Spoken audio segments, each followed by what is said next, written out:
तो फिर हमारा अचीव बनना फाइनल है, फिर दुनिया की ताकत रोक नहीं सकती। तैयार है आप लोग? पहला, क्यों करना है? क्यों करना?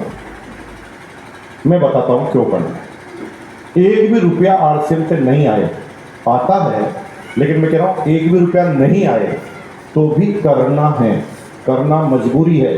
नहीं करना चाहोगे तो भी करना पड़ेगा। अभी नहीं तो तुम्हारा पोता करवाएगा, करना तो पड़ेगा ही। आप कहेंगे ऐसे कैसे दादागिरी वाली बात कर रहा है? मैं बताता हूं, कोई ऑप्शन ही नहीं। क्यों करना मैं बताता हूं। अभी हिंदुस्तान और पूरी दुनिया बहुत तेज गति से आगे जा रही है। आर्टिफिशियल इंटेलिजेंस एक तरफ एआई काम कर रही है, एक तरफ इंफ्रास्ट्रक्चर काम कर रहा है। हिंदुस्तान में वर्ल्ड रिकॉर्ड रोड बनाने के बन रहे हैं, एक्सप्रेस हाईवे बन रहे हैं। हिंदुस्तान का एक भी रेलवे स्टेशन ऐसा नहीं है जिस पर काम नहीं चल रहा हो, है ना। इतने एम्स बन गए, इतने आईआईएम बन गए। हिंदुस्तान की प्रोग्रेस लगातार जारी है। 5वें नंबर की अर्थव्यवस्था बन गई है, 3रे नंबर की बनने जा रही है अगले 5 साल में। तेज गति से हिंदुस्तान आगे बढ़ रहा है, लेकिन हिंदुस्तान एक प्रॉब्लम में फंसता जा रहा है जिसका समझ में किसी को कुछ आ ही नहीं रहा। दैट इज फिजिकल हेल्थ, स्वास्थ्य। हालत इतनी खराब है कि इस हॉल में एक भी आदमी ऐसा नहीं है, इस पूरे हॉल में एक भी आदमी ऐसा नहीं है जो किसी न किसी दवाई के संपर्क में ना हो। उसके परिवार में कोई दवाई नहीं हो, एक भी आदमी नहीं है। 4 एलोपैथ होते हैं। The first is allopath, Ayurveda, homeopath और यूनानी। ये 4 तरह की मेडिसिन होती है। ये चारों में से किसी के घर में एक भी ना हो, असंभव। हालत इतनी खराब होती जा रही है कि आज के 50 साल पहले गांव के लोग स्वस्थ हुआ करते थे, क्योंकि ताजा हवा मिलती थी, स्वस्थ खाना मिलता था। लेकिन 50 साल पहले शहर के लोग बड़े परेशान होते थे। उनको किसी को अस्थमा की बीमारी, किसको हार्ट की बीमारी, किसको क्या बीमारी, उल्टा था। लेकिन 50 सालों में अब सब उल्टा होना चालू हो गया है। अब शहर के लोग स्वस्थ होना चालू हो गए हैं, गांव के लोग स्वस्थ होना चालू हो गए हैं। मैं बॉडी दर बात बताता हूँ। 50 साल पहले जब पॉल्यूशन में कुछ लोग शहर गए थे, शहर में फुल पॉल्यूशन था, फुल गंदगी थी। उसका नतीजा यह था कि शहर के लोगों को बीमारियां आती थी। लेकिन क्योंकि वो काम करते थे आर्थिक युग में, तो उसके जेब में पैसा आता था। पैसा आता था तो उन्होंने अपने बच्चों को एजुकेशन दिलाई। एजुकेशन दिलाई तो अवेयरनेस आई। अवेयरनेस आई तो उन्हें पता चल गया क्या जीवन के लिए सही है, क्या खराब है। फिर उन्हीं के बच्चे बड़े बड़े अधिकारी बने। फिर उन्होंने पॉल्यूशन डिपार्टमेंट बनाया और वो कहा कि इतने डेसिबल से ज्यादा अगर आवाज बनेगी और इतने ज्यादा से अगर आपने पॉल्यूशन किया तो आपको फाइन होगा। अब गांव में, शहर में, दिल्ली में हाई कोर्ट इन्वॉल्व हो जाती है। यहां पर पॉल्यूशन ज्यादा है, बंद कर दो गाड़ियों को, ये कर दो। वहां पर अवेयरनेस चालू हो गई है। वहां तेज गति से लोग बात समझने लग गए हैं कि पानी कौन सा पीना चाहिए। रास्ते में चलते हुए उल्टा पुल्टा पानी नहीं पीते, वो 20 रुपए पानी की बोतल खरीद कर ही पीते हैं। वो अवेयर है, उन्हें पता है कि क्या जिंदगी होनी चाहिए। सुबह उठते ही वो गार्डन में 4 बजे दौड़ जाते हैं। 10-10 हजार के जूते पहनकर पति पत्नी दोनों गार्डन में जाकर दौड़ना चालू कर देते हैं। उन्हें पता है कि जीवन के लिए कितना जरूरी है दौड़ना। अरे भाई, मोहल्ले मोहल्ले में जिम खुलने लग गए हैं। जिधर देखो उधर योगा की क्लास चालू होने लग गई है। अरे मेरे भाई, ऑर्गेनिक वर्ड उनको पता चल गया है। उन्हें पता है कि ऑर्गेनिक खाना क्यों खाना चाहिए। तो दाल जो 100 रुपए किलो होती है, ऑर्गेनिक में वो 400 रुपए खाने में भी परेशान नहीं होते। उसका नतीजा ये हुआ कि शहर के लोग अब स्वस्थ होते जा रहे हैं, गांव के लोग स्वस्थ होते जा रहे हैं। क्यों? क्योंकि गांव में उल्टी गंगा बह गई। गांव के लोग पहले स्वस्थ होते थे, लेकिन गांव में साइंटिस्ट घुस गए, विज्ञान घुस गया। जब गांव में विज्ञान घुस गया तो गांव के लोगों को समझाया गया कि तुम अपनी जमीन पर सोयाबीन क्यों बो रहे हो। तुम्हारी जमीन तो तुवर बोने के लायक है, तुम्हारी जमीन पे तो सरसों होनी चाहिए। उन्होंने जमीन की टेस्टिंग की और पता लगा लिया कि जमीन किस चीज के लिए सूटेबल है। उससे पहले गांव में सब बोया जाता था, है? हल्दी भी बोया जाता था, धनिया भी बोया जाता था, मिर्च भी बोया जाती थी, चावल भी बोया जाता था, गेहूं भी बोया जाता था। गांव के लोग आपस में एक्सचेंज करके उसे खा लेते थे, इसलिए वो हर चीज शुद्ध होती थी। और फिर पेस्टिसाइड पेस्टिसाइड की कंपनी आई और उन्होंने कहा कि अभी तो 2 बोरी जहां पर गेहूं पैदा करता है ना, वहां पर हमारी दवाई छिड़केगा तो 4 बोरी हो जाएगी। और गांव का आदमी हो गया कॉमर्शियल, वो पूरा का पूरा गांव एक ही फसल बोने लगा, करोड़ों की टन की तादाद में फसल होने लगी, लेकिन गांव में एक चीज तो उसे मिल गई ठीक, बाकी के लिए उसे जाना पड़ा दुकान दुकान दुकान। गांव का आदमी गरीब होता है तो महंगी दुकान पर जाएगा कि सस्ती दुकान? अब सस्ती दुकान में सही कैसे होगा बता? गांव की हालत देखना, आज खूंटी में इस बात का पता करना, खूंटी की एक किराने की दुकान पर जाना और उससे कहना भाई आखी लाल मिर्च क्या रेट है, पूरी लाल मिर्च सूखी हुई क्या रेट है, तो कहेगा 200 रुपए किलो। अच्छा पीसी हुई, वो कहेगा 150 रुपए kilo. How is it possible? सूखी 200 रुपए किलो, पीसने के बाद 150 रुपए में, ये कैसे संभव है? ये क्या गड़बड़ जाला है जो तुम्हें समझ में ही नहीं आ रहा? अरे जब ओरिजिनल 200 की है तो पीसी भी 150 की हो ही नहीं सकती, वो मिक्सिंग है और तुम्हें समझ में नहीं आ रही है बात। सिंगदाना, मूंगफली यानी बादाम, मूंगफली का तेल खाने के सबसे अच्छे तेलों में से एक है, राइस ब्रांड के बाद। तो मूंगफली का तेल, मूंगफली का दाना 160 रुपए किलो और मूंगफली का तेल 130 रुपए kilo. How is it possible? 160 रुपए किलो तेल दाना है, 350 ग्राम ऑयल निकलता है, तो तेल की रेट तो 500 रुपए किलो होनी चाहिए, लेकिन वो तो मिल रहा है 130 रुपए किलो, क्योंकि भारत सरकार ने खाने पीने के तेल में 30% दूसरे तेल मिलाने की अनुमति दे रही है। दूसरे वेजिटेबल ऑयल मिलाए जा सकते हैं, लेकिन वेजिटेबल ऑयल का सबसे सस्ता तेल होता है दैट इज पाम ऑयल, जो 40 रुपए, 50 रुपए, 35 रुपए लीटर में आता है होलसेल में, और लोग अपने प्रॉफिट को बढ़ाने के लिए ज्यादा से ज्यादा वो तेल मिला देते हैं। पाम ऑयल के बारे में कहा जाता है कि 2 साल भी कोई पाम ऑयल का तेल खाए ना तो उसका कैंसर होना फाइनल है। और हम रोज वो सिंगाड़े, कचौरी, पूड़ी खाते जा रहे हैं, फिर खाते फिर 3-4 साल बाद एक जवान घर में निकलता है जिसको डॉक्टर कहता है भाई साहब कैंसर हो गया। फिर वो डॉक्टर के पास जाता है, डॉक्टर कहता सर्जरी करनी पड़ेगी, 10 लाख रुपए लगेंगे। तो मैंने उसके भाई को कहा अब तुम 10 लाख कहां से लाओगे, तेरे भाई का ऑपरेशन कहां से कराओगे? तो वो क्या कहता है, अरे सर भाई पहले जरूरी है, घर बेच दूंगा। ओहो, अब तो तुम घर बेचने के लिए तैयार हो, लेकिन खाए सही उसके लिए कुछ करने के लिए तैयार नहीं है। बीमार होने के बाद घर बेच दूंगा, लेकिन बीमार ना हो उसके लिए कुछ नहीं करूंगा। अब तुम सही खाना चाहो तो भी खा नहीं सकते, क्योंकि मार्केट में कॉमर्शलाइजेशन हो जाने की वजह से हर चीज डुप्लीकेट, दूध डुप्लीकेट, पनीर डुप्लीकेट, दही डुप्लीकेट, नमक डुप्लीकेट, हल्दी डुप्लीकेट, मिर्ची डुप्लीकेट, आटा में डुप्लीकेट, धनिया में डुप्लीकेट, साला एक चीज नहीं बची जो डुप्लीकेट है। वो डुप्लीकेट क्यों हो रहा है? सिस्टम की वजह से। क्योंकि एक प्रोडक्ट सब जगह मिलता है तो उसका माई बाप का पता नहीं लगाया जा सकता।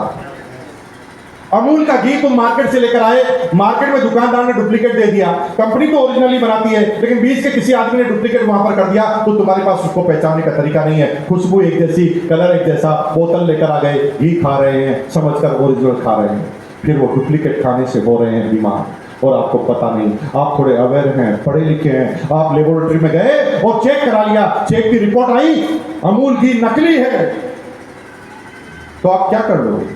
दुकानदार पर केस करने के अलावा आप कर क्या लोगे? आपने दुकानदार पर केस कर दिया तो दुकानदार आपको देख देख के मुस्कुराता है, केस करके ज्यादा खुश मत हो जा, ये केस का जब फैसला आएगा ना उससे पहले तो तू और मैं दोनों मर चुके होंगे, क्योंकि फैसला तो इतना लंबा चलेगा। इसलिए सबको पता कुछ होने वाला नहीं है। 10,000 दो पुलिस वाले को जमानत हो जाती है और फिर डुप्लीकेट का धंधा चालू होता है। डुप्लीकेट डुप्लीकेट डुप्लीकेट, और ये इतना डुप्लीकेट हो गया ऐसी कोई चीज नहीं बची। अरे खाने पीने की चीजों में तो डुप्लीकेट छोड़ दो मेरे भाई, अरे दूसरी चीजों में कर दो तो समझ में भी आता है। खाने पीने की चीज में अरे मेरे भाई अब होगा क्या, आप डुप्लीकेट कर रहे हो, इसके घर में भेज रहे हो, तो ये कोई कम है? ये भी एक डुप्लीकेट कर रहा है, वो तुम्हारे घर में भेज रहा है, और तुम एक दूसरे के घर को दीमक लगाने पे तुले थे। अब एक ही तरीका है डायरेक्ट सेलिंग। क्यों? क्योंकि डायरेक्ट सेलिंग की कंपनी अपने प्रोडक्ट को डायरेक्ट सेलिंग के स्टोर पर ही बेचती है। और मजे की बात है, बिना बिल के बेच ही नहीं सकती, नहीं तो पीवी जुड़ेगा कैसे। अब इसका फायदा क्या होता है, अब कभी भी कोई चोरी नहीं कर सकता, क्योंकि जब कोई आदमी को पता होता है ना मैं पकड़ में आ जाऊंगा, तो चोरी करता है क्या। जैसे एग्जांपल, ये मेरे दोस्त हैं और ये चोर है, वास्तव में नहीं है, ये मेरे दोस्त हैं और ये चोर हैं। अब मुझे सबसे ज्यादा खतरा इन्हीं से, मेरे पास 1 लाख रुपए है, सबसे ज्यादा खतरा इन्हीं से है। तो मैं क्या करता हूँ, इनको कहता हूँ सर ये 1 लाख रुपए आपके पास रखो, इसका ध्यान रखना। अब कौन चोर करेगा, अब ये चोरी करेंगे तो ये तो पता है ना मैं ही पकड़ने आऊंगा, मेरे पास ही पैसा था। हेलो, आपने पहले भी सुना है ना, प्रिंसिपल सबसे शैतान बच्चे को ही मॉनिटर बनाता था, ताकि पता चला कि ये कम से कम शैतानी तो नहीं करेगा, मॉनिटर के चक्कर में ध्यान रखेगा। तो आइडेंटिफाई तरीका है डायरेक्ट सेलिंग। डायरेक्ट सेलिंग का कोई भी प्रोडक्ट ओरिजिनली होता है, क्योंकि डायरेक्ट सेलिंग की कंपनी 1 सेकंड में पकड़ में आ जाए अगर गलत बनाए, क्योंकि डायरेक्ट सेलिंग का प्रोडक्ट मार्केट में मिलता ही नहीं। किसी भी डायरेक्ट सेलिंग कंपनी का बोल रहा हूं, मैंने अभी तक आरसीएम का नाम नहीं लिया। जो भी ऑथोराइज डायरेक्ट सेलिंग कंपनी है, भारत सरकार से मान्यता प्राप्त है, उसका प्रोडक्ट आप लीजिए, वो शुद्ध ही होता है। कोई डायरेक्ट सेलिंग कंपनी डुप्लीकेट बना ही नहीं सकती। लेकिन एक माइनस पॉइंट होता है, माइनस पॉइंट ये होता है कि डायरेक्ट सेलिंग कंपनी का कोई भी प्रोडक्ट मार्केट से 50% रेट में ज्यादा होता है।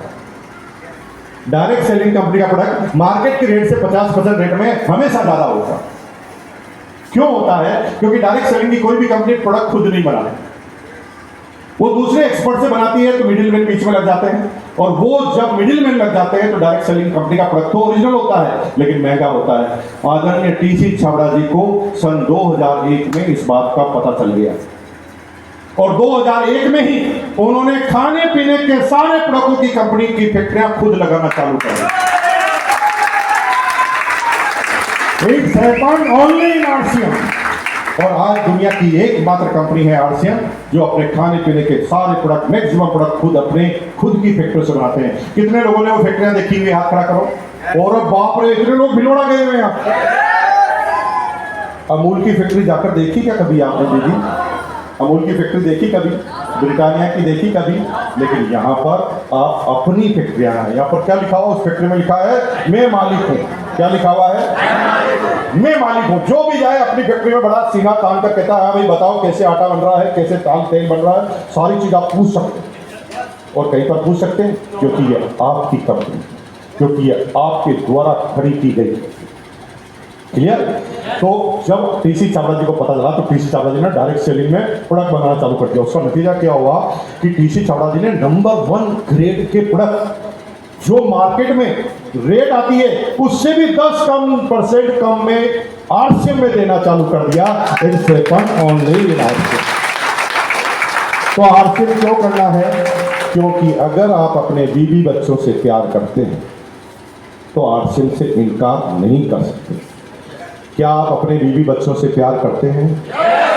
ये धीरे वो बोल रहा है जिसकी बीवी यहाँ नहीं बैठी हुई, तेज वो बोल रहा है जिसकी बीवी पीछे ही बैठी हुई है।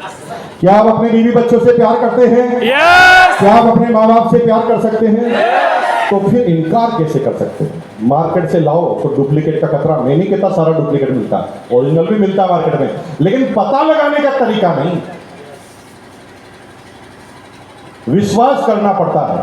लेकिन यहां पर विश्वास करने की जरूरत नहीं है, 1 सेकंड में पकड़ में आता, क्योंकि दूसरी जगह मिलता ही नहीं। अब आरसीएम के प्रोडक्ट लेते हैं तो गारंटी है स्वस्थ रहने की, गारंटी है एक फैमिली का 1 करोड़ बचाने की। 1 रुपया आरसीएम से नहीं आएगा, फिर भी 1 करोड़ रुपए का इलाज में पैसा बच जाएगा अगर पूरी फैमिली का काउंट करें। 1 करोड़ इलाज में बचेगा, जीवन स्वस्थ रहेगा, खिलता फुलता रहेगा, मुस्कुराते रहोगे, और मार्केट से 10% कम में मिलेगा। तो लेना चाहिए कि नहीं लेना चाहिए? लेना चाहिए। पॉइंट नंबर 2, यहाँ पर हमारी कोई बहन है जो अभी तक आरसीएम ज्वाइन नहीं है, पहली बार मीटिंग में आई है, और आरसीएम का कोई प्रोडक्ट जिसने इस्तेमाल नहीं किया है, कोई है तो प्लीज हाथ खड़ा करो। आप नए हैं, पहली बार आए, खड़े हो जाइए आप अपनी जगह पर। आपका नाम बताइए। धर्मेंद्र जी चौधरी, एक बार जोरदार ताली धर्मेंद्र जी के लिए बजाए। धर्मेंद्र जी, आप आरसीएम अभी ज्वाइन नहीं है, कोई प्रोडक्ट इस्तेमाल नहीं किया, आपसे एक प्रश्न करता हूँ। अभी घर में जो प्रोडक्ट यूज होते हैं वो तो कहीं से लाते होंगे, कहाँ से लाते हैं? दुकान से। तो दुकान वाले के पास आज दुकान वाले के पास जाना 500 रुपये का स्टाम्प लेकर, और उस पर लिखना मैं मनोज चौधरी सन ऑफ ये एड्रेस, और एक एग्रीमेंट करना दुकानदार के साथ, और कहना दुकानदार से कि भाई साहब ज़िंदगी भर आपसे सामान लेता आया हूँ, अगले 6 महीने तक और लूँगा, ज़िंदगी भर सामान लेता आया हूँ, अगले 6 महीने तक और लूँगा, बस 6 महीने तक लगातार ले लूँ तो 7वें महीने का फ्री दे देना। दे देगा? सामान फ्री में देगा कि धक्का फ्री में दे देगा? हेलो, बैठ जाओ घर में। वो सामान फ्री में, वो पागल आदमी 7वें महीने का कौन फ्री देगा? आरसीएम में 6 महीने का सामान लेते हैं तो 7वें महीने का फ्री मिलता है। It's a thunder RCM. अब मुझे एक बात बताओ, 1 रुपया नहीं आए तो भी स्वास्थ्य चाहिए, 1 करोड़ बचाना है, 10% की बचत करनी है, और 7वें महीने का फ्री लेना है, यानी आरसीएम में 7वें महीने का प्रोडक्ट फ्री मिलता है, स्वास्थ्य मिलता है, 1 करोड़ की बचत मिलती है, 10% का फायदा होता है, और क्या होता है? 7वें महीने का फ्री मिलता है। फिर भी अगर ये बात किसी को समझ में नहीं आती है तो उसके दिमाग का सीटी स्कैन बनता है कि नहीं बनता? उसके दिमाग का सीटी स्कैन कराना चाहिए। 10% आ रहा है, स्वास्थ्य आ रहा है, 7वें महीने का फ्री आ रहा है, फिर भी कह रहे हैं सोच कर बताऊंगा। वाह भाई, क्या कंप्यूटर वाला दिमाग लेकर आया। ये तो म्यूजियम में रखने लायक दिमाग है। सोच कर बताएगा। अरे दारू में नहीं सोचा है अभी तक, बीड़ी सिगरेट में नहीं सोचा है अभी तक, और जहां पर स्वास्थ्य की बात आ रही है, जहां पर फैमिली की बात आ रही है, जहां पर तू कह रहा है मैं सोच कर बताऊंगा। 1 रुपया भी अगर आरसीएम का नहीं आए तो दुनिया के किसी व्यक्ति की ताकत नहीं है कि आरसीएम का प्रोडक्ट लेने से मना कर दे। तुम्हें समझाना आना चाहिए। तीसरा पॉइंट नंबर 3, चलो मान लो आरसीएम नहीं करोगे, थोड़ी देर के लिए मान लो नहीं करोगे, तो करोगे क्या ये बताओ। कितने लोगों के बच्चे हैं 20 साल के बच्चे के 20 साल तक बच्चे किसके खड़े करो आप, या 20 साल तक के बच्चे, 20 साल तक के बच्चे हैं ना। आपके कितने साल का बच्चा है? और छोटा वाला 18 साल का। अच्छा, खड़े रहिए। 18 साल का जो बच्चा है उससे आप क्या बनाना चाहते हो? क्या बनाना चाहते हो? आपका सपना क्या है? वो तो पढ़ाई कर रहा है, वो उसका काम कर रहा है, आपका सपना क्या है?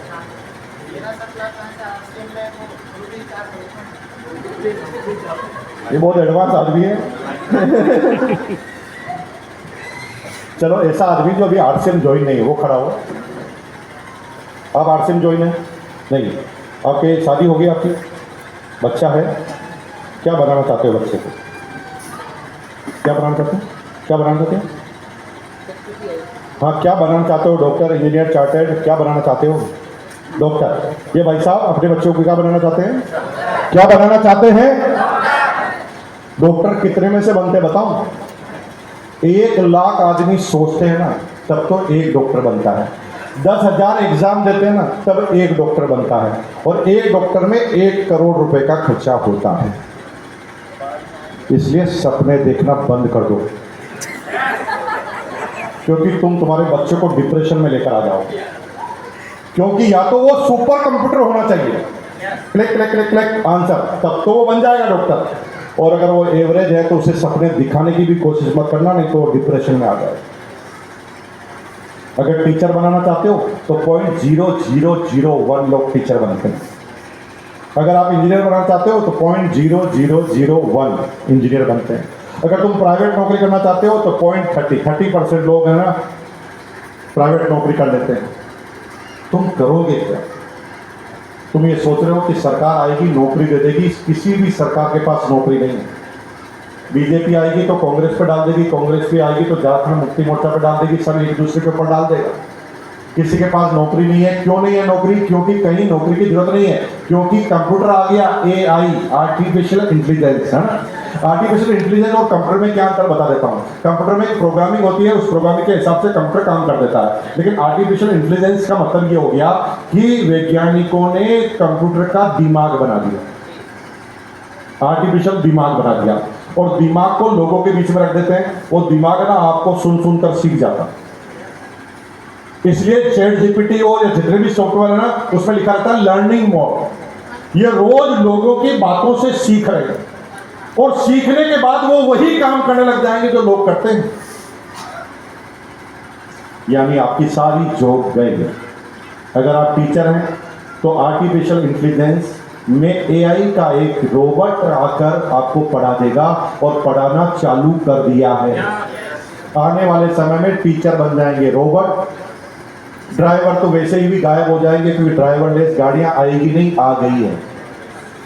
बैंक का तो बिजनेस ही खत्म हो जाएगा, मतलब बिजनेस तो 10 गुना हो जाएगा, बैंक ही खत्म हो जाएंगे, क्योंकि बैंक में जरूरत ही नहीं है। पहले कैशियर देने की जरूरत होती, तो एटीएम आ गई, अब लेने की भी मशीन आ गई, अब छापने की भी मशीन आ गई, अब तो सॉफ्टवेयर आ गया। अगर आपको लोन लेना है तो भाई साहब 5 मिनट में आपको लोन मिल जाता है बिना बैंक में गए।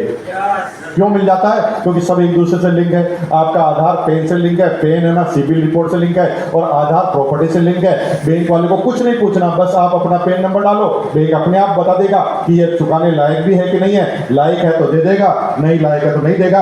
अभी अगर आप क्रिकेट मैच देख रहे होंगे तो आईसीआईसी बैंक का बार बार आपको एड देखने को मिला होगा, जिसमें अनिल कपूर बोलता है 5 मिनट में अकाउंट में क्रेडिट। तो वो झूठ नहीं बोल रहा है, मैंने खुद के करके देख लिया, 5 मिनट में अंदर आ गया। तो बैंक सब बंद है। इंश्योरेंस के लिए एजेंट की क्या जरूरत है? सब बच्चे लोग पढ़े लिखे हो जाएंगे। अभी तो अनपढ़ आदमी थे तो एजेंट की जरूरत पड़ती थी। अभी तो बच्चे जो नई जनरेशन आती है उनको तो इंग्लिश हिंदी सारी आती है। अभी तो उनके पास जो ही वो बोलेगा मुझे इंश्योरेंस लेना है, तो 1000 ऑप्शन और 1000 कंपनियां उनके सामने खड़ी हो जाएगी, और कंपेरिजन चार्ट लाकर रख देगी। इसका ले तो इसका, इसका ले तो ये, इसका ले तो ये, इसका ले तो ये, इसका ले तो ये। आप खुद क्लिक करो, इंश्योरेंस हो जाएगा। करोगे क्या? अरे आप सोच रहे होंगे खेती कर लेंगे, भूल कर भी सोचना है, क्योंकि इजराइल ने एक ऐसी टेक्नोलॉजी को डेवलप कर लिया है जिसमें 200 बीघा 200 एकड़ का जो खेत है उसमें एक भी किसान काम नहीं करते, 10 रोबोट काम करते हैं। रोबोट इतने इंटेलिजेंट है कि आर्टिफिशियल इंटेलिजेंस से भरे हुए हैं। रोबोट को सब पता है कि फसलों की बीमारियां कितने तरीके की होती है। रोबोट जाता है, फसल के पास जाता है, फसल का फोटो खींचता है, फिर अंदर एनालिसिस करता है कि ये कीड़ा कौन सी बीमारी का है, अंदर से ही स्प्रे निकालता है। इंसान गलती कर सकता है, कंप्यूटर गलती नहीं कर सकता। वो देख लेता कब फसल पक गई कि नहीं पक गई, वो फसल काट भी देता है, वो फसल पैक भी कर देता है, वो फसल डिस्पैच भी कर देता है। तुम रेस्टोरेंट में काम करने जा रहे हो तो आप रोज देखना, अब खाना भी कंप्यूटर बनाने लग गए। तुम्हारा काम क्या है, करोगे क्या, ये पूछ रहा हूं। तो मैं डरा नहीं रहा हूं, आपको ये नहीं कह रहा हूं दुनिया खत्म होने वाली है। अरे दुनिया खत्म नहीं होती भाई साहब। दुनिया में एक अपॉर्चुनिटी जाती है तो 4 पैदा होती है। बस दुनिया का काल चक्र होता है। महाभारत से पहले बोलता ना, मैं समय हूं, सुना है ना आपने? यस। दैट इज काल चक्र। काल चक्र में जो लोग सुधरने के लिए तैयार नहीं है, वो ऊपर वाले लोग नीचे आ जाते हैं, और जो सुधर जाते हैं वो नीचे वाले ऊपर चले जाते हैं। और आपको मैं बधाई देना चाहता हूं कि आप में से कोई ऊपर वाला नहीं है, सब नीचे वाले ही हैं। जहां पर आप हैं उससे नीचे जाने का रास्ता ही नहीं है। खुशी की बात क्या है कि भगवान हमें इससे नीचे ले जा ही नहीं सकता। हम सबसे बॉटम पे ही खड़े हैं, हम इससे ऊपर ही जा सकते हैं, नीचे जाने का रास्ता बना ही नहीं। इसलिए खुश हो जाओ, क्योंकि अभी 4 दिन पहले मैंने अपने चैट जीपीटी के ऐप में, चैट जीपीटी एक सॉफ्टवेयर है, इलोन मस्क की कंपनी है, तो एआई का सॉफ्टवेयर है ना, तो एआई की ऐप है। मैंने उससे पूछा, ए भाई तू क्या नहीं कर सकता?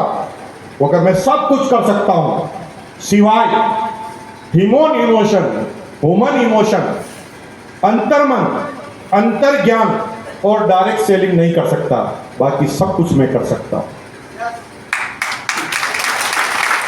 डायरेक्ट सेलिंग कभी भी कंप्यूटर नहीं कर पाएगा, क्योंकि आप ह्यूमन से ह्यूमन को कनेक्ट करना पड़ता है। अंतर्मन कभी भी कंप्यूटर नहीं लगा सकता। कंप्यूटर तो कैलकुलेशन कर सकता है, कंप्यूटर तो मैथमेटिक्स को और फिजिक्स को समझ सकता है, कंप्यूटर तो पहले जो किया है उसको समझ सकता है।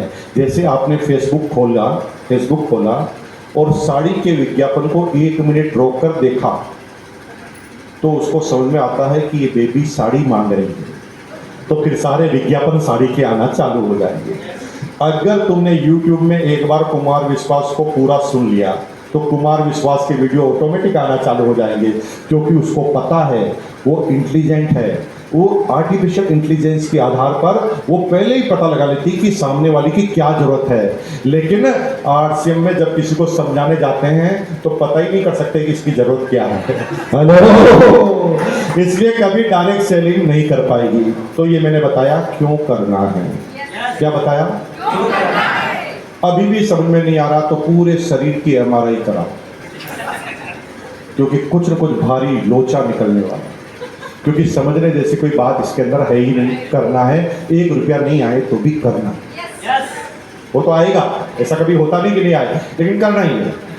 अब कैसे करना है, क्या करना, अब हम क्या बता रहे हैं? क्या बता रहे हैं? पहला काम, दूसरा काम, तीसरा काम, 3 काम बता रहा हूं। पहला काम है यूज द प्रोडक्ट। पहला काम क्या है? थोड़ा तेज बोलिए, क्या काम है पहला?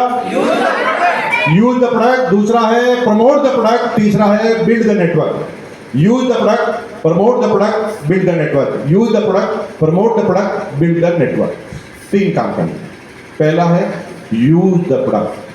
100% प्रोडक्ट यूज, नो एक्सक्यूज। अगर आरसीएम कर लिया ना तो घर में दूसरा प्रोडक्ट घुसना नहीं चाहिए। अगर घुस गया तो तुमने अपनी टंकी में खुद छेद कर दी, फिर तुम्हारे घर में बाढ़ आना फाइनल है। इस बिजनेस में अगर कामयाब होना है तो प्यार करना पड़ेगा। प्यार कैसे? माँ की तरह। माँ से कितना प्यार करते हैं? माँ का कोई कंपैरिजन होता है दुनिया में? है ना, माँ का कोई अल्टरनेट दुनिया में होता है? साला माँ के खिलाफ एक लाइन भी कोई ज्यादा बोल देना तो साले आदमी को इतना गुस्सा आता है, चड्डी पहलवान भी तलवार चलाना चालू कर देता है। हेलो, माँ के प्रति कट्टरपन। और पहली बार आपको एक कट्टरपन करना पड़ेगा। एक भी प्रोडक्ट घर में दूसरा नहीं आना चाहिए जो आरसीएम का नहीं। क्लियर? 100% product use. बात समझ में आ गई तो दोनों हाथ खड़ा करो और बोलो यस। एक आदमी मुझे कहता है कि भाई साहब सारे सामान ले लूंगा, सिर्फ नहाने का साबुन नहीं लूंगा। मैंने उससे कहा क्यों नहीं लेगा? वो कहा सर आपके साबुन में मजा नहीं। मैंने कहा क्या मजा नहीं?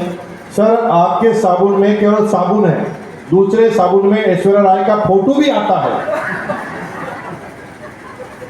मैंने कहा बेवकूफ, ऐश्वर्या राय से इतनी तरोताजगी आ जाती है तो बाथरूम में परमानेंट ही फोटो लगा ले ऐश्वर्या राय। साबुन तो आरसीएम का यूज कर ले। लेकिन कुछ लोग गधे होते हैं, वो परमानेंट ऐश्वर्या राय को रोल्टी देंगे। जब भी नहाते हैं तो 1 रुपया ऐश्वर्या राय को देकर आते हैं। वाह वाह, क्या समझदारी है ना। जब नहाएंगे 1 रुपया तू रख ले मेरी अम्मा, 1 रुपया तू रख ले। 100% प्रोडक्ट यूज, नो एक्सक्यूज। अभी बहुत सारी चीजें टूटेगी, परेशान मत हो। इधर देखो मेरी तरफ, अभी तो टूटना चालू हुआ, अभी देखा क्या आपने? 100% प्रोडक्ट यूज, नो एक्सक्यूज। तैयार है? हाथ खड़ा करो और बोलो yes. Point number 2, promote the product. दूसरा क्या है? प्रोडक्ट यूज सारे करने हैं लेकिन प्रमोट सारे नहीं करने। यूज सारे करने हैं, प्रमोट केवल वही करने हैं जिनको यूज करने से मजा आ गया। प्रमोट किसको करना है? यूज करने से मजा आता है। मजा नहीं आए तो भी यूज तो करना है, लेकिन प्रमोट केवल वही करना है जिसको यूज करने के बाद, क्योंकि आपको मजा नहीं आया इसका मतलब प्रोडक्ट खराब नहीं है। देखिए, गुलाब जामुन बहुत अच्छी मिठाई है लेकिन सबको पसंद होती है क्या? इसका मतलब गुलाब जामुन थोड़ी खराब है, तुम्हारी चॉइस गुलाब जामुन नहीं है। इसलिए प्रोडक्ट कोई खराब नहीं होता, तुम्हें कोई पसंद आ सकता है और तुम्हें कोई पसंद नहीं आ सकता। तो अब आपको क्या करना है, प्रमोट उसी को करना है जिसमें आपको यूज करने से मजा आ गया।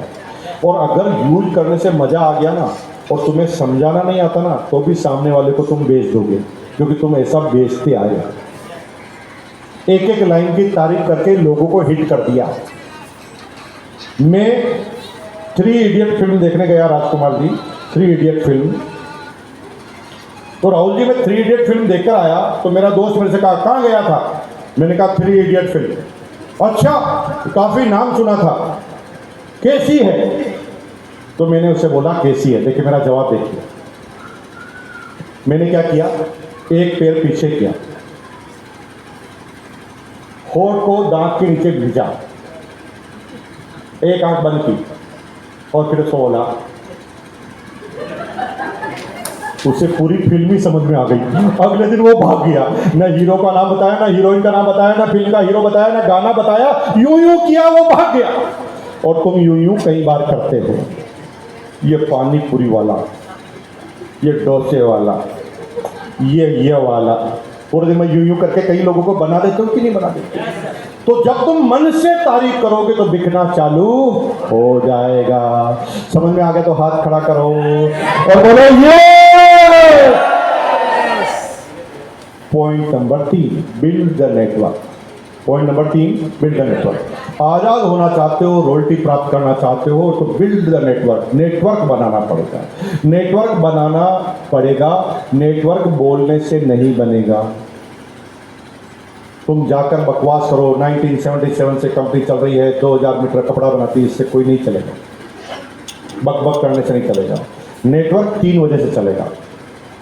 पहला, माहौल में रहना होगा, माहौल बनाना होगा, माहौल में ले जाना होगा। 3 बातें। पहला क्या?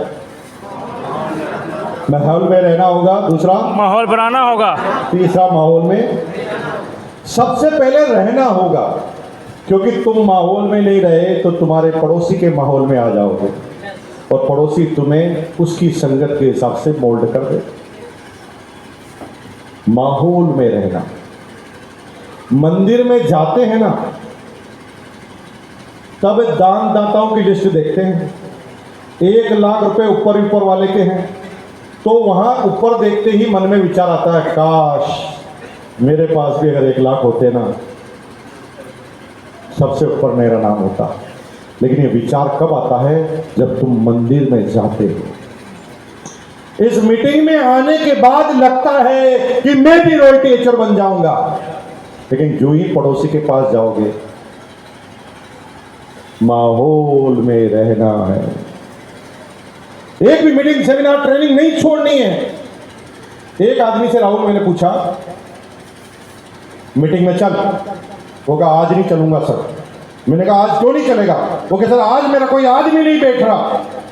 मैंने कहा बेवकूफ, आदमी बैठ रहा है तो तुझे जाने की जरूरत ही क्या है? कोई नहीं बैठ रहा है तब आना है। माहौल में रहना, माहौल में रहना, एक मिनट नहीं छोड़ना। दूसरा, माहौल बनाना है। माहौल, अभी जिन्होंने माहौल बनाया वो चुनाव जीत गए। हेलो, जो बनाएगा वो जीतेगा। आप भी टेक्निकल पर तभी जाओगे जब माहौल बनाना सीख जाओगे। माहौल कैसे बनता है? पहला, होप। लोगों का होप पैदा करो, विश्वास पैदा करो, जिम्मेदारी, रेस्पॉन्सिबिलिटी, कॉर्पोरेशन और लोगों का सहयोग, लोगों के कदमों में कदम मिलाना, लोगों को जागरूक करना। ये कामों की स्पीड बनाओगे तो माहौल बन जाएगा। जब भी कोई निराश हो तो उसके कंधे पर हाथ रख के कहना, अरे चिंता मत कर, तेरा जन्म ही रॉयल्टी के लिए हुआ है। इस महीने हम लोग टारगेट लेते हैं, बना तेरी लिस्ट, कौन दुनिया की ताकत तेरी रॉयल्टी पर हो सकता है, हम मिलकर इस महीने इतनी रॉयल्टी निकाल देंगे। जब तुम ये बोलते हो तो तुम्हारी टीम तुम्हारे साथ टिकती है। हेलो, लेकिन तुम सच बोल दो तो टिकेगी। जैसे तुम उसको बोल दो, अरे इस महीने मेरा चेक कम आया, तेरा भी कम आया क्या? तो है जो भाग जाएगा, वो कहेगा आदमी की गन चक्का। तो माहौल बनाना पड़ेगा और आपको हमेशा मोटिवेट रहना पड़ेगा, हमेशा चार्ज रहना पड़ेगा, तब टीम तुम्हारा साथ देगी। अरे माहौल तो प्रधानमंत्री भी बनाते। अभी जो भी पार्टी का प्रधानमंत्री आता है वो लाल किले से भाषण देता है। भाई और बहनों, चाइना को हम समझाना चाहते हैं कि अब पुराने जैसा हिंदुस्तान नहीं रहा है। अब हिंदुस्तान ने पलटकर मारना चालू कर दिया है और पाकिस्तान वालों, तुम्हारी तो अब खेल नहीं है, चुन चुन कर मारेंगे।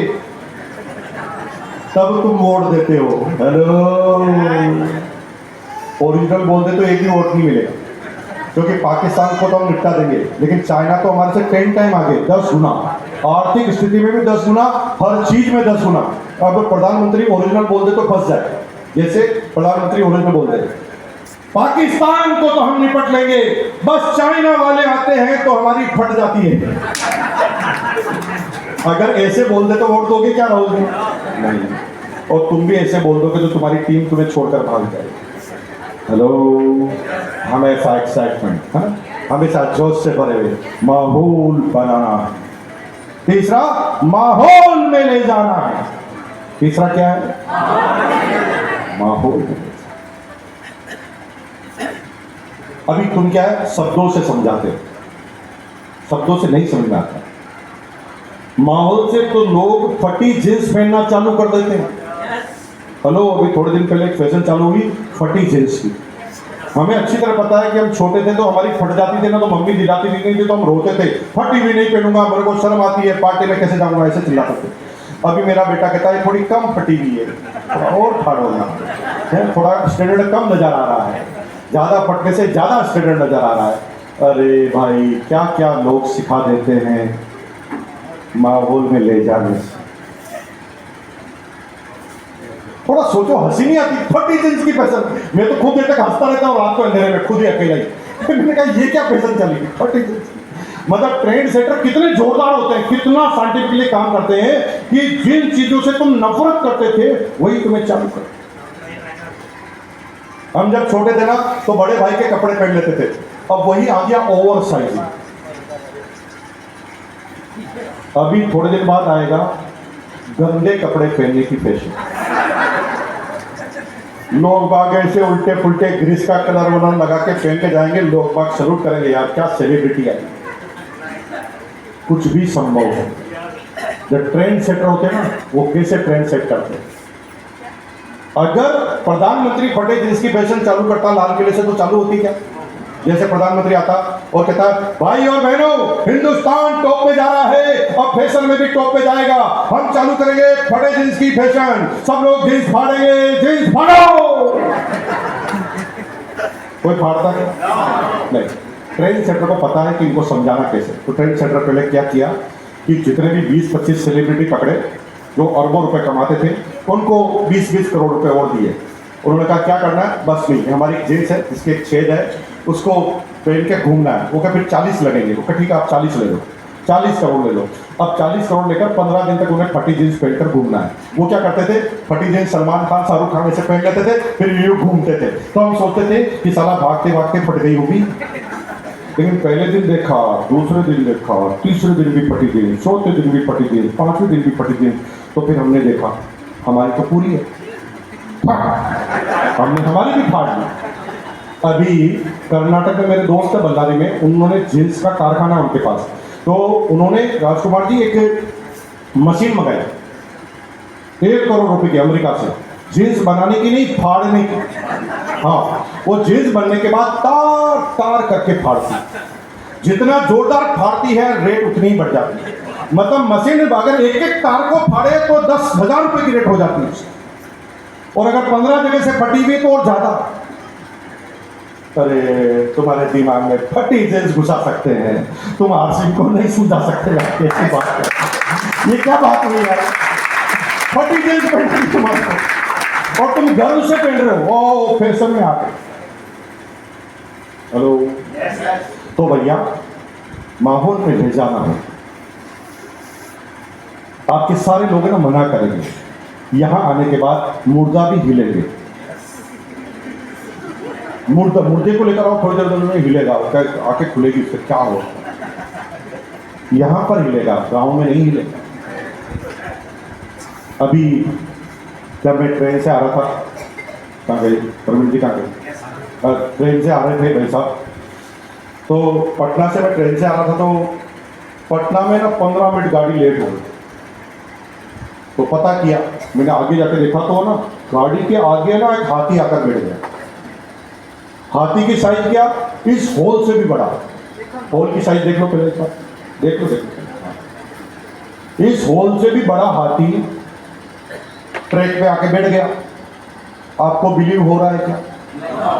आपको बिलीव हो रहा है क्या? क्यों नहीं हो रहा? इतना बड़ा होता नहीं आती। इतना बड़ा हाथी होता नहीं। तुम कैसे कह सकते हो? आप ये बोलो इतना बड़ा हाथी देखा नहीं, होता नहीं। क्या तुम भगवान हो जो होता नहीं है? तुम कैसे बता सकते हो नहीं होता? तुम बोलो इतना बड़ा हाथी तो जो देखते नहीं है उस पर बिलीव होता नहीं है। तो तुम्हारे गांव में जाकर किसी को कहते हो और से मैं करोड़ों की इनकम आती है और से मैं 500 प्रोडक्ट है, उसको बिलीव होगा क्या? क्योंकि उसने देखा। दिखाओगे नहीं तब मैं मानेगा नहीं।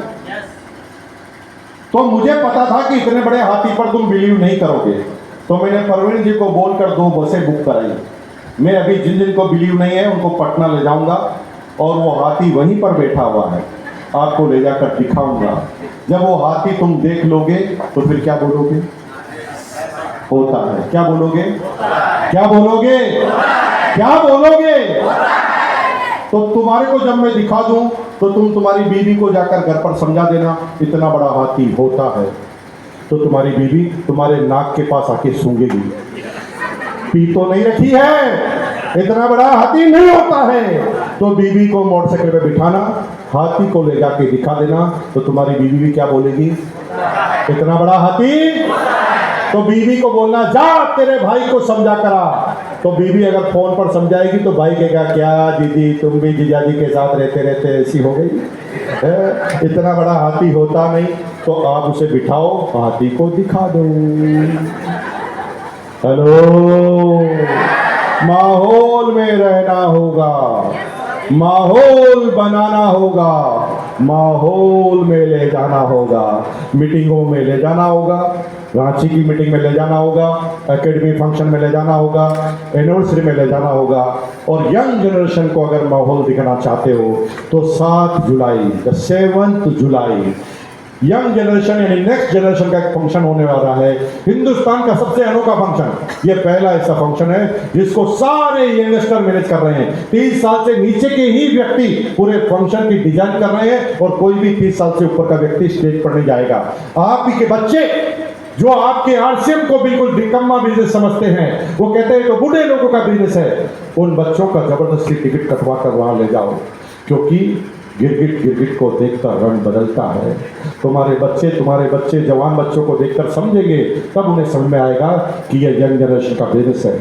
मेरी डॉटर अंजलि कोठारी जो 17 साल तक आरसीएम की किसी मीटिंग में नहीं आई थी, जिसने बिट्स पिलानी के बाद अमेरिकन बड़े इंस्टीट्यूट में पढ़ाई की और मजे की बात है करोड़ों रुपया खर्च किया, पीआर की जॉब की, है ना। प्रियंका चोपड़ा, शिल्पा शेट्टी, अनिल कपूर, जिस भी हीरोइन का नाम जानते हैं उसकी वो पीआर होती थी और उसके अनुसार वो अपना काम करते थे फिल्मी हीरो हीरोइन। 2 साल जॉब करके वो फुल टाइम आरसीएम में आ गए। अब प्रश्न ये है, मैं पूरे हिंदुस्तान को समझा रहा था तो मेरी बेटी को क्यों नहीं समझा पाया? प्रश्न नंबर 1। प्रश्न नंबर 2, फिर वो क्या समझी कि आ गई, है ना। तो ये पूरे प्रोसेस को समझते हैं, कहते हैं इसे कहते हैं संवाद। एक कम्युनिकेशन गैप होता है जो एज बाउंडेड होता है। जब आप 22 साल के हुए थे ना तो आपके पिताजी आपको आउटडेटेड लगते थे और अब आपका बच्चा 22 साल का हो गया ना तो आपको वो आउटडेटेड समझता है। पुराने ख्यालात के आते हैं। हेलो, बेसिकली हर 22 साल में ऐसा होगा, जैसे कहते हैं जनरेशन गैप। ये जनरेशन गैप नहीं समझोगे तो दूरियां बढ़ेगी। कैसे दूरियां बढ़ेगी? आपका बच्चा अगर रात को 11 बजे घर पर आता है तो आप कहते हैं 11 बजे बाद अलाउ नहीं है, ऐसे बोलते हो ना। वो कहता क्यों नहीं अलाउ है? तेरा बाप हूं मैं, फिर से बहस कर रहा है, नहीं अलाउ है। उसे समझाने वाला कोई है ही नहीं, उस पर थोपने वाले सब।